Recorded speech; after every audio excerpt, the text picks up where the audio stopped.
কনকনে শীতে কাঁপছে বাংলা। এদিকে গনগনে রাজনীতি। একদিকে তাপমাত্রা যত কমছে, ভোটের আগে রাজনীতির পারদ ততই বাড়ছে। আজ দিনাজপুরে যাচ্ছেন অভিষেক বন্দ্যোপাধ্যায়, মতুয়াগড়ে যাচ্ছেন শুভেন্দু অধিকারী।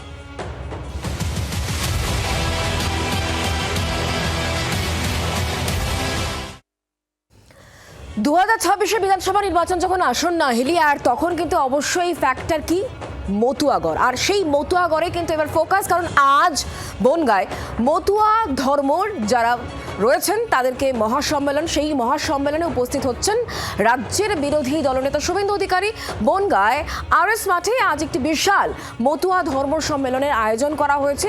হাজার হাজার মতুয়ারা তাতে উপস্থিত থাকছেন। আজ মতুয়া এই মুহূর্তে অস্ত্র দুই যুযুধান শিবিরেরই, একদিকে রাজ্যের শাসক দল তৃণমূল কংগ্রেস, আর অন্যদিকে অবশ্যই বিরোধী বিজেপি। সরাসরি নজর রাখি মতুয়াগড়ের দিকেই। কমলাক্ষ ভট্টাচার্য আমাদের প্রতিনিধি রয়েছেন আমাদের সঙ্গে সেখান থেকে। কমলাক্ষ, ভোটের আগে এই মতুয়াগড়কে ঘিরেই যে বঙ্গ রাজনীতি ক্রমশ তাচ্ছে, তার বলার অপেক্ষা রাখে না। সে মুখ্যমন্ত্রী মমতা বন্দ্যোপাধ্যায় হন বা দেশের প্রধানমন্ত্রী নরেন্দ্র মোদী, তার সঙ্গে সঙ্গে আমরা দেখেছি রাজ্যের শাসক দল এবং বিরোধী বিজেপির একাধিক হেভিওয়েট নেতৃত্ব, সকলের নজরই এই মতুয়াগড়ে।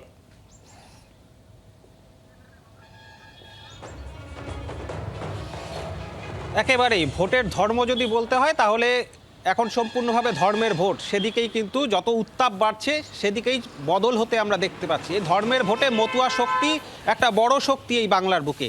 এই মতুয়া শক্তি কাদের দিকে ঢলে থাকবে, এই মতুয়া শক্তি কার হাতে থাকবে, পায়ের জমি কারা তৈরি করবে, সেই নির্ণায়ক ভূমিকা নেবে এই মতুয়া জনসমাজ বা মতুয়া শক্তি। সেই জায়গায় দাঁড়িয়ে এসআইআর যেহেতু একটা বড় ইস্যু, মতুয়াদের নাগরিকত্ব যেহেতু একটা বড় ইস্যু, সেই জায়গায় এই মুহূর্তে এসআইআর জটিলতার মধ্যে ঘোলা জলে কিন্তু এই মুহূর্তে রাজনৈতিক দলগুলি তারা নেমে পড়েছেন। আমরা দেখতে পাচ্ছি যে মমতা বন্দ্যোপাধ্যায় ছুটে গিয়েছেন, অভিষেক বন্দ্যোপাধ্যায় 9 তারিখ ছুটে যাবেন সেই মতুয়াগড়ে।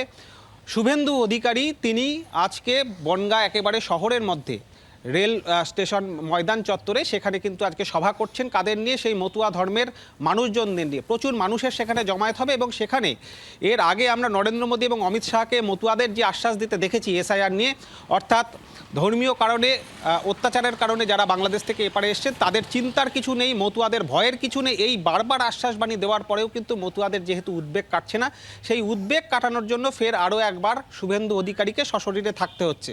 মতুয়াগড়ে শ্রমিক ভট্টাচার্যও গিয়েছিলেন, শান্তনু ঠাকুরের সঙ্গে মিছিল করেছেন, সভা করেছেন, কিন্তু কোনো কিছুতেই চিরে ভিজছে না। মতুয়া সমাজ এখনও পর্যন্ত উদ্বিগ্ন রয়েছে এসআইআর নিয়ে। সেই কারণেই শান্তনু ঠাকুর রাইসিনা হিলস ছুটছেন, সেই কারণেই শুভেন্দু অধিকারী বনগাঁয় ছুটছেন। এই নির্বাচনের মুখে আগামী দিনে আসছেন অভিষেক বন্দ্যোপাধ্যায়। সুতরাং পারদ কোনমুখী, কতদূর চড়েছে সেটা কিন্তু এই মুহূর্তেই বোঝা যাচ্ছে এই ধর্মীয় পীঠস্থানে এসে। একেবারেই তুমি নজর রাখো এই পরিস্থিতির দিকে। ধন্যবাদ কমলাক্ষ তোমায়। বাংলার আওয়াজ, বাঙালির আবেগ, জি 24 ঘন্টা।